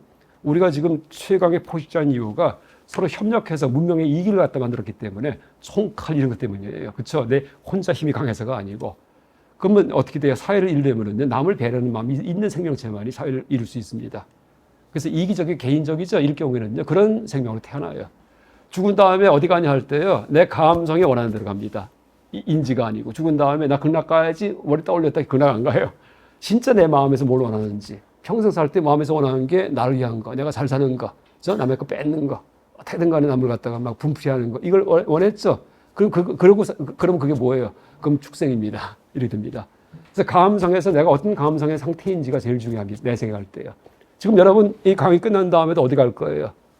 내가 가고 싶은 데 갈 거 아니에요. 감성에서. 그렇죠? 그러니까 물론 생각 속에서 어디 가야 된다는 것도 있는데 감성에서 딴 데 가고 싶으면 딴 데 갈 거 아니에요. 감성이 뭐든 그러니까 우리의 이성보다도요. 원래 주동자는 감성입니다. 그러니까 이성은 감성의 시녀다 이렇게 하잖아요. 원래요. 그렇죠? 이성은 감성이 결정한 거 그냥 합리화만 해요. 합리화. 근데 그 감성이 나의 성품이에요. 어떤 사람이 좋다. 참 좋은 사람이다 할 때 이성 갖고 얘기하는 거 아니에요. 머리가 좋다는 얘기 아니에요. 감성이 좋다는 얘기예요. 남에게 많이 베풀고 자비롭고 양보하고 이럴 경우에 참 좋은 사람이다. 믿을만하다 이렇게 얘기하잖아요. 그래서 이제 이 보리도와 차절은 전체가 다 감성 수행이에요. 전체가 다. 우리 불교에서 가장 부족한 게 감성 수행이에요. 그렇죠? 왜? 가나선 선 때문에. 이건 지성 수행이에요. 여기서는 그걸 제일 마지막에 제시합니다. 공성에 대한 파악이기 때문에 인지 수행은요. 그래서 제가 항상 얘기할 때 보리도 차제로는 한국 불교를 위한 예비 수행이다. 또 다른 말로 한국 불교를 위한 그러니까 가나선 수행을 위한 뭐예요? 우리한테 부족한 보약과 같다라고 얘기합니다. 보약. 감성 수행을 보충해 주기 때문에. 그러니까 하사도 중사도 전체가 다 감성 수행이에요. 전체가 다. 그러니까 인과응보까지 다 이제 알 경우에 그럼 드디어 내가 내 생에 사막도 안 갈 수 있다. 이제부터 착해야지. 그러면서 그 다음 단계 올라가는데 그럼 이제 인과응보 배운 거 이게 언제 끝나는지를 갖다가 내가 판단해요. 어떻게 알 수 있냐면요. 꿈속에서도 내가 악한 일을 안 할 때. 내 근본이 바뀌었기 때문에 여러분 평소에는 점잖다가도 꿈 보면 별짓 다 하죠. 이러면 아직 근본이 안 바뀐 겁니다. 꿈에서도 나쁜 일을 하게 될 때 안 되지. 이 정도 돼야지만이 그 사람이 착해진 거예요. 꿈에서도요. 그래서 이제 무슨 오메이려 꿈과 이제 그러니까 생시가 똑같은 그런 판단이 될 때 이럴 경우에 내가 이제 진짜 아주 마음 깊이 착해졌구나 하고 나서 그 다음 수행에 올라갑니다. 요거는 뭐냐면요. 하사도가 세 가지가 있는데 이제 깬술렉던이라는 스님이 하사도가 뭐냐면 윤회에서 향상하는 거예요. 근데 이것도 하상이 있고 하중이 있고 하하가 있어요. 뭐냐면 하상은 내 생에 인간계를 한라탄하기 위해서 수행에 전념한 사람들. 그러니까 다른 종교에서 굉장히 훌륭하게 사는 사람들. 너무나 착하고 겸손하고 있는 사람들이요. 근데 목적은 내 생에 한라하기 위해서예요. 이게 하상이에요. 일반 세속적인 욕심, 관심도 없어요. 너무나 검소하고 남을 도와주고 막 이러고 살아요. 근데 내 생은 그분 곁에 가기 위해서 하려고. 이게 하상입니다. 하중은 종교 수행도 가끔 하는데 일요일 날만 교회 가고 성당 가고 절에 가고 했다가 또 막 놀다가 일요일 날 또 가서 참여하고 이렇게 합니다. 이게 하중이에요. 하하는 뭐예요? 종교 안 다녀요. 요새 대부분 그렇죠. 일요일 날 교회도 안 가고 절도 안 가고 성당도 안 가요. 안 가는데 건실해요. 굉장히요. 그 다음에 열심히 돈 벌었어요. 남편, 아빠 같은 경우에는 돈 많이 벌어갖고 애들 그냥 주말만 되면은 외식 이제 사주고, 그죠? 피자도 사주고, 아빠 왔다 하면 아빠 이러는. 그 다음에 휴가 때가 되면은 해외여행도 가끔 가고요. 이게 하하예요. 엄마는 그냥 애들 잘 키워가지고서 그냥 씻기고 그냥 옷 입히고 나중에 좋은 학교 무슨 뭐 외국 고등학교, 과학 고등학교 보내고 하버드 대학 보내고 이 엄마 이게 하하예요. 근데 종교 생활 안 합니다. 근데 이 하하에 대해서 깬술렉던 스님이 어떻게 묘사하면은요, like a worm, 버러지도 그러고 산다 이렇게 합니다. 벌레 같은 사람이다 이렇게 합니다. 왜? 모든 짐승이 자기 새끼를 갖다가 목숨 바쳐 돌보잖아요. 그렇죠? 그런 사람이에요. 그러니까 강아지 같은 경우에도 새끼 나오면은요 그냥 막 으르렁거립니다. 그냥 자기 새끼 죽일까봐. 저 목숨 걸고 싸웁니다. 강아지도요. 쥐새끼도 마찬가지예요. 그게 우리 사회에서 가장 건실한 부모가 여기서는 하합니다. 그렇죠? 그러니까 내 새끼만 할 경우에 짐승과 다름없다는 얘기예요. 남의 새끼 같이도 다 함께 이게 동체 대비입니다. 이제 그게 질이 다릅니다. 그래서 이제 이게 제가 이 얘기를 어디서 쓰니까는 막 어떤 사람이 분개해서 글을 올렸어요. 우리 엄마가 축생 막 이러면서. 그래서 그 밑에 또 누가 이렇게 올렸는데 이것은 19금이다. 19금. 애들은 가라. 여기서는요. 이제 제가 이 강의하면은요. 그러면 막 맨날 술만 먹는 아빠. 들어오면 폭력 남편. 그다음 엄마가 바람나서 나가 버렸습니다. 2박 3일 막 안 들어오기도 하고. 이런 사람들은 뭐냐 이렇게 물어봐요. 그건 보리도 찾아오면서 취급도 안 합니다. 인간이 짐승만도 못하기 때문에. 여기서는요, 그러니까 보리도 찾으러의 하하가 뭐냐 하면은 우리 보통 사람들이 생각하는 최고의 어떤 건실한 부모. 이게 하하예요. 그러니까 우리가 이제 이게 보통 일이 아닙니다. 중사도, 그러니까 설명은 하지만은 이런 식의 생명의 일이 있다는 거. 보살도, 이것도 상승 초월이에요. 여러분 보살도에서 이제 남을 위한 삶 살려면은요, 여러분 사홍소원 하시죠? 사홍소원. 중생 무변 소원도 하시죠? 중생이 무한하지만은 다 내가 건지겠다 할 때 그거 하면서 눈물이 두르르 흘러야 돼요. 중생에 대한 자비심에서. 여러분 그러세요? 아니죠? 입만 뻥긋뻥긋 하잖아요. 그러니까 이제 전혀 지금 상사도에 올라간 사람 단 한 명도 없습니다. 하여간 중요한 게 가장 이기적으로 살아야지 돼요. 일단은요. 나를 위해 갖고요. 하사도입니다. 지금 얘기했듯이. 그죠? 하사도 하하로 먼저 살고, 그 다음에, 그죠? 그거라도 먼저 해야 됩니다. 하중 하하 해서. 그래서 왜? 내가 잘 되기 위해서 남을 돕고, 내가 잘 되기 위해서 아껴 쓰고, 개 지키고, 이러는 얘기입니다. 또 내가 아란되기 위해서 수행하고, 이러는 얘기예요. 그러다가 나중에 그러니까 중사도, 그 다음에 상사도 올라가면 그때 가서 비로소 내가 죽어도, 그죠? 내가 죽고 남을 위해 살겠다. 이게 됩니다. 그래서 이 말이 보살도지, 뭐 성불해서 해야지, 이거 보통 실천하기 힘든 얘기입니다. 자, 이제 좀 빨리 나가겠습니다. 그 다음 중사도 올라가면 드디어 이제 번뇌를 갖다 다 녹이기 위해서 전문적인 그 사성제 관찰 수행에 들어갑니다. 그 탄생, 생로병사가 다 고통이다. 이거 알아요. 여러분, 그 죽음이 고통이죠. 병들어도 고통이죠. 늙음이 고통이죠. 탄생이 왜 고통일까요? 탄생 좋은 건데. 노래도 있죠. 해피 버스데이 투 유. 해피한 건데. 이상하죠? 우리 입장에서 보지 말고 애기 입장에서 보라는 얘기예요. 탄생하려면은. 어떻게 묘사가 되어 있냐면요. 여기 써 있습니다. 탄생에 대해서. 앞에는 오줌이 가득하고 뒤는 똥이 가득하다. 어디 자궁 속에서. 우리 태어나려면 10달 동안 갔다가 그 시커먼 데서 갇혀 있는데 우겨져 가지고서 앞에는 더러운 게 있어요. 그 다음에 엄마가 먹이를 주는데 음식을 주는데 뭐예요? 씹었다 뱉은 것만 준다. 이렇게 합니다. 씹었다 삼킨 거. 그렇죠? 그렇게 묘사가 되어 있어요. 그래서 그 더러운 곳에 그 오물 있는 곳에서 10달간 있다가 나중에 몸이 커가지고서 압박을 하니까는 나와야 되는데 보니까 출구가 너무나 작아요. 나가다 죽겠구나 하고 공포했던 얘기를 합니다. 그랬다가 겨우 애기가 태어났는데 살았다고서는 나왔는데 보니까 그 아빠, 할머니 옆에 있는 사람들이 귀엽다고 해서 포대기로 감싸는데 그 스치는 느낌이 칼날처럼 아프다라고 묘사가 되어 있어요. 그럴 거 아니에요, 애기. 그래서 앙앙앙 하고 운다고 되어 있습니다. 그래서 생고예요, 그래갖고. 그 탄생 고통이 우리가 뭐 생일 축하합니다 이게 아니고요. 애 입장에서 봤을 경우에 여러분 또 태어나려면 그거 10달간 또 해야 됩니다. 감옥 갇혀가지고서 똥냄새, 오줌 냄새 맡으면서 씹었다 뱉은 거 먹으면서 해요? 에이 안 하고 말지 이렇게 버립니다. 그 다음에 노고도 재밌어요. 요새 제가 잘 느끼는 건데 앉을 때는 바줄 끊어져 흙주머니 같고 그렇죠? 아이고 바닥에 앉을 때 일어날 때는 나무 뿌리를 뽑아내듯이 힘들다. 우리 고등학교 때 그 동창회 가끔 하거든요. 밥 먹고 이제 일어날 때 보면 다들 어이쿠 하면서 일어납니다. 똑같이 어이쿠 합니다. 젊을 때 안 그랬는데. 이 노고입니다. 이거 말고도 묘사가 이게 전부 다 이 쫑커바 스님이 한 묘사예요. 문학적 소양이 보통 분이 아니에요. 그래서 사람을 개조시킵니다. 그러니까 생로병사가 다 고통이에요. 이 생명의 세계인데. 근데 여기 또 들어오겠느냐? 말란 얘기예요. 이걸 중사도에서 이제 가르칩니다. 해탈. 벗어나고 싶은 마음입니다. 자, 12연기 이런 걸 통해서 전문 수행을 합니다. 그러다가 상사도로 올라가면은 드디어 이제 이 보리심을 내가지고 모든 생명을 갖다 내가 제도하겠다라는 마음을 냅니다. 근데 이 보리심도 그냥 내게 하지 않아요. 훈련시켜요. 이 두 가지가 있어요. 자타상한법하고 칠정인과법입니다. 이 보리심 훈련이에요. 중사도 막판에 아라한 비슷하게 됐기 때문에 요만큼 자비심이 생겼는데 그걸 강화시켜요. 어떻게 얘기하냐면요. 자타상환, 나와 남을 바꿔보기예요. 그러니까 쉬운 말로 역지사지. 그러니까 모기가 날아갈 때, 이 잡는 게 아니고, 이렇게 하다가 내가 모기라면, 아니지. 이렇게 됩니다. 그래서, 자, 잡숫고 가세요. 이렇게 됩니다. 실제 티베트님들은요, 모기 물려요. 쫓지도 않아요. 진짜 앉으면 물어요, 그냥요. 그냥 놔둡니다. 그만큼 변한다는 얘기예요.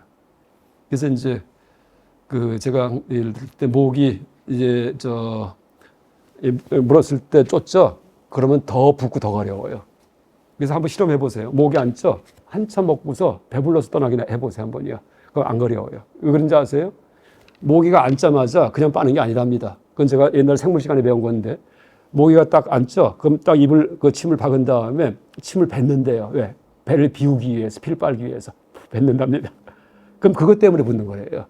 근데 탁 뱉었는데 쫓아버리죠? 그럼 여기에 이물질만 있기 때문에 부은대요. 근데 뱉었다가 다시 빨아들이죠? 그럼 자기가 뱉었던 걸 또 일부 흡수한답니다. 그래서 독성 물질이 적어진대요. 충분히 빠시게 한 다음에 쫓을 경우에는. 그래서 이제 그 목이 앉으면은요, 일단 뭐 앉기 전에는 쫓아야죠. 근데 일단 앉아서 따끔하죠? 그럼 놔두라는 얘기예요. 그래야지만 덜 붙는다. 이렇게 합니다. 여러분, 그 쿤둔인가 하는 영화에 보면은 이 사찰 무슨 공사하다가 젊은 비구스님이 갑자기 지렁이 한 마리 갖다 이렇게 잡더니 나의 어머니 하고서는 이제 옆에다 이렇게 놔요. 축축한 데다가. 이게 뭐냐 하면은 칠종이가법이에요. 뭐냐 하면은요, 그 어머니 은혜가 막중해요. 아까 축생 얘기했지만은요, 그렇죠? 어머니 진 자리 마른 자리 갈아 넣으시고, 근데 그 생각을 자꾸 떠올려요. 뭐냐 하면 현생에 내 어머니가 있어요. 근데 어머니는 목숨 바쳐서 날 갖다 구해준 분입니다. 그 다음에 전생 내 어머니도 있을 거 아니에요. 현생 어머니와 전생 어머니가 같은 분이 아닐 수가 있어요. 그렇죠? 꼭 같은 분이 어머니가 되는 거 아니에요. 근데 내가 전생이 무수하기 때문에 어머니의 수가 무수해요. 그분들이 해탈하지 못한 이상은 다 윤회해서 지금 어디가 계세요. 그런데 내 윤회할 때 뭐 1000번, 10,000번이 아니고 수억 번이 아니고 더 많기 때문에 모든 생마다 어머니가 있었기 때문에 그 어머니가 지금 다 윤회한다면요, 주변의 모든 분들이 다 나한테 전생에 한 번 이상은 어머니였던 적이 있던 분들입니다. 그렇죠? 저도 마찬가지고, 저도, 여러분도 제가 여자였을 때 제 안에 제 젖을 빨아먹은 적이 있고, 저도 마찬가지. 여러분 품에 안겨갖고서 이런 적이 있다는 얘기. 이건 상상, 그러니까 논리적인 상상이에요. 논리적인 상상. 이러니까는 어떻게 돼요? 보니까는 모든 중생이 한 번 이상은 내 어머니였던 적이 있구나 하고 아는 게 첫 번째 지모예요. 지모. 근데 어머니의 은혜는 어마어마해요. 진자리 마른 자리 갈아내시고, 이 염은이에요. 염은. 은혜를 갖다 생각합니다. 그럼 은혜 받고 나서 그냥 모른 체 하면은 배은망덕하기 때문에 보온, 갚아야 되겠다는 마음이 날 거 아니에요. 그러면 어떻게 갚는 건가? 그럼 모든 중생, 생명을 제가 다 그 기쁘게 해드리자. 이게 자심이에요. 좋게 해주는 거. 모기가 오면은 빨아드시게 하고, 그 다음에 뭐, 길고양이한테 먹이 주는 것 같은 것, 이런 것들입니다. 그렇죠? 모든 생명에 대해서. 이게 자심이고, 비심은 고통을 지어가는 겁니다. 발고. 그래서 이제 뭐 아플 때 도와주는 거, 이 비심이에요. 근데 의효는 이런 마음을 더 강화시키는 게 의효예요. 기쁜 마음 사는 거. 그러다가 모든 중생한테 가장 도움되게끔 만드는 내가 할 수 있는 일이 뭔가, 최고의 일이 뭔가? 내가 성불하는 것이다. 이게 보리심의 마지막입니다. 그래서 이런 7단계의 마음을 모든 생명을 볼 때마다 이렇게 냅니다. 이러면 내가 개조가 돼요. 그래서 이제 상사대에 올라가서 이타심을 키우는데, 키워라 하는 게 아니고요, 입장 바꿔 항상 생각하게 하고, 쥐새끼가 한 마리 들어오면은요, 그 입장이 되는 겁니다. 그래서 이제 여러분 쥐새끼 들어오면 다 놀라죠? 더 놀라는 게 쥐가 더 놀라요. 목숨이 왔다 갔다 하기 때문에. 그래서 이제 저는, 집에 커피, 스타벅스 커피 이 투명 컵 이제 하나 있거든요. 옛날 거. 그래서 이제 거꾸로 뒤집어 놨다가 바퀴벌레 나타나면 탁 덮어갖고요. 그 다음에 마부지 껴가지고서 돌려갖고 이렇게 놔줍니다. 근데 한 번은 옛날 개 키울 때인데 바퀴벌레가 밤에 한 새벽 2, 3시에 나와요. 어마어마하게 나와요. 개밥이 있기 때문에 흩어지니까 온갖 아파트끼 다 우리 집에 몰려옵니다. 근데 그거를 수십 마리 잡았어요. 수십 마리 갖다가 나중에. 이제 결국 이사 가긴 했는데. 근데 이제 그러다 보니까 잡는데 노하우가 생겼습니다. 이거 바퀴가요, 보통 빠른 게 아니에요. 여러분 잡아보셨죠? 이렇게 딱 그냥 이제 장롱 밑에 들어가 버립니다. 어쨌든 간에 이제 그래서 이 각도 커피컵도 있고요. 우리 집에는요, 이 빵 같은 거 보통 사면은 이런 플라스틱 넓은 거 있거든요. 그것도 있어요. 이걸 턱 잡으면요, 잡힙니다. 넓기 때문에. 그 다음에 마분지를 끼는데, 그 컵에다가 이렇게 바퀴 놨다가 마분지 끼죠? 그럼 조그만 틈이 있어 도망가요. 그래서 이제 일단 덮은 다음에 흔들어야 돼, 어지럽게 얘가. 흔들면 어지럽기 때문에 안 올라옵니다. 그 다음에 창문까지 갔다가 이렇게 얼굴 보내주면 돼요. 이게 노하우입니다. 약간 저는 지금은 그래요. 모기도 안 잡습니다. 근데 딱 잡을 때가 있었는데 우리 손자들 낳았을 땐 잡았습니다. 그때 내가 지옥 가서 잡아야지 이렇게 됐는데 그거 피했을 때 이때는 이제 뭐 지금도 그래요. 그건 뭐 제가 일부러 뭘 죽고 이게 하지 않습니다. 자타상환.